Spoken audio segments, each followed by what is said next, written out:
Desperate people accept crumbs and say thank you. And while middle-class Americans stress over rent, childcare, and whether they can afford to fill the gas tank, the wealthy elite are thriving. To them, recessions are shopping sprees. Stocks are cheap, real estate is discounted, businesses are vulnerable and ripe for acquisition. It's like a Black Friday sale for billionaires. So let's ask the uncomfortable question. What if this recession wasn't an oopsie? What if it's by design? Think about it. When people are financially unstable, they become easier to manipulate. Their priorities shift from justice, equality, or voting rights to just making it to the end of the month. Control becomes easy when survival is the only focus. And while we're distracted by the cost of eggs, power quietly concentrates at the top. Now, I'm not saying Trump sat in a dark lair rubbing his hands together muttering, "I'll crash the economy and rule them all." But if every policy he pushes somehow benefits the rich while leaving regular people like Dave gasping for air, at what point do we stop calling it coincidence and start calling it a pattern? Even some longtime Trump voters are starting to see through the smokescreen. The question is, how long before that realization turns into action? Because here's the truth. You can only squeeze working Americans so long before they start asking uncomfortable questions, and maybe even demanding real answers. So, let me leave you with this.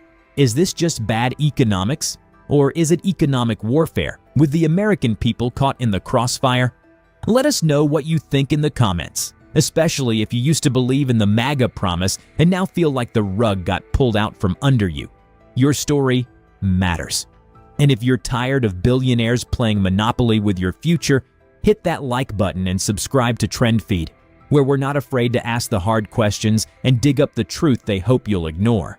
You're gonna want to stick around. What we're covering next? Let's just say, it might explain why your rent suddenly feels like a ransom demand. We're gonna win so much, you may even get tired of winning, and you'll say, please, please, it's too much winning. We can't take it anymore. I'm going to tell you something a lot of people don't like to talk about. Oligarchs love recessions. It's a fucking fire sale. It gets them all in their feels, right?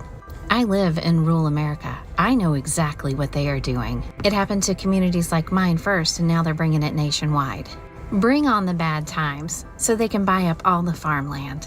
Bring on the recession so you can make people desperate, willing to work for any wage. There are very few small farmers left, and this is the way they did it. Get rid of the infrastructure. There's no way to get your shit to market if you wanted to. Defund the schools to 4 days a week so kids can work. Make childcare deserts so women have to stay home. Get people off the farms, get them into towns where they have to work for wages that are nearly unlivable. Create massive income inequality, a new Gilded Age.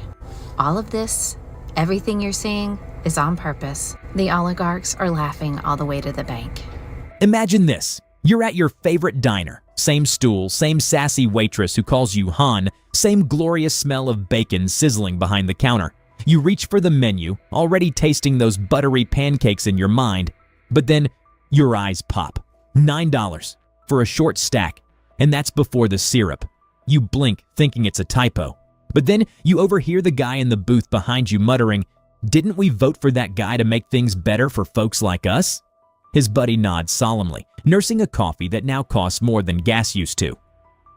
Welcome to Post-Liberation Day, America, where prices are up, spirits are down, and a growing number of people, even MAGA faithfuls, are starting to wonder if they've been taken for a ride. AP Morgan is officially predicting a recession in 2025, in this year, because of Donald Trump's tariffs, because of how badly the market is reacting.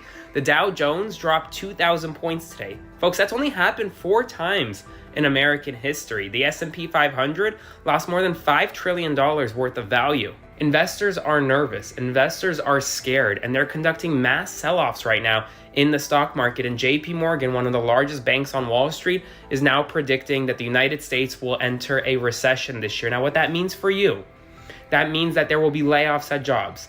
That means that the hiring market will slow down. That means things will cost more when you go to the grocery store, when you go to buy electronics, when you go to buy a vehicle. We're not there just yet, but we're very close, and it looks like we're gonna get there. But here's the real twist. This economic mess isn't just hurting critics of Trump.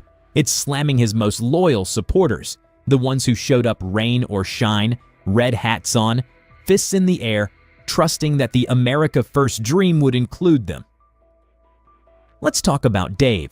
Dave runs a small manufacturing shop in Ohio, Heartland country. He proudly voted for Trump, even put up one of those huge flags on his lawn.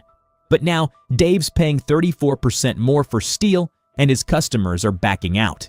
He's laying off workers. The dream is slipping. He told reporters, "We voted for you, believing in America first. But these tariffs, they're threatening our survival."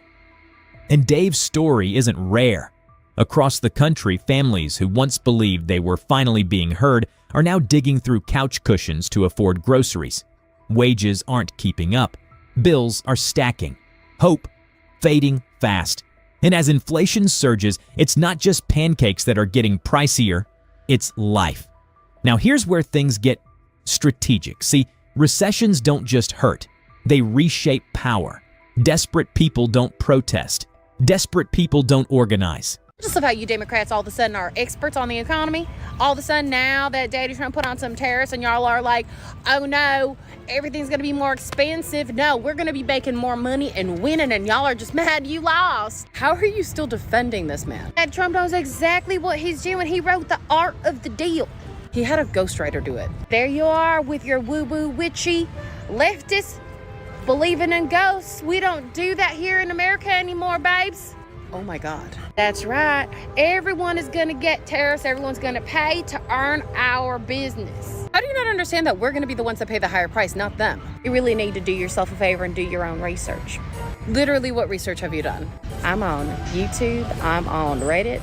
I'm doing all sorts of research you don't even know. No, literally, I think you don't know. Do you know that he didn't put tariffs on Russia? Why would he put tariffs on Russia? That's where his wife is from. So it's like, why would you wouldn't do that to family? Oh my God, you're serious. I'm as serious as Daddy Trump's McDonald's order. Get it right, you know? The tariffs are going fantastic, just fantastic. Good time to get rich. Good time to get rich. Other countries have been taking advantage of us for many years, but we're not going to be taken advantage of anymore. We're pulling in trillions, billions, skadillions of dollars. What's your question? Can you comment on the stock market, sir? It's down 3,000 points. I don't know anything about that. I don't know. I've been playing golf. Not aware of any, Anyway, that's a nasty question. You're fake news. Anyway, things are going great. Remember, I'm the president taxing penguins, not Putin. So, what happened? In a headline-grabbing move, President Trump announced sweeping tariffs on just about every country we do business with.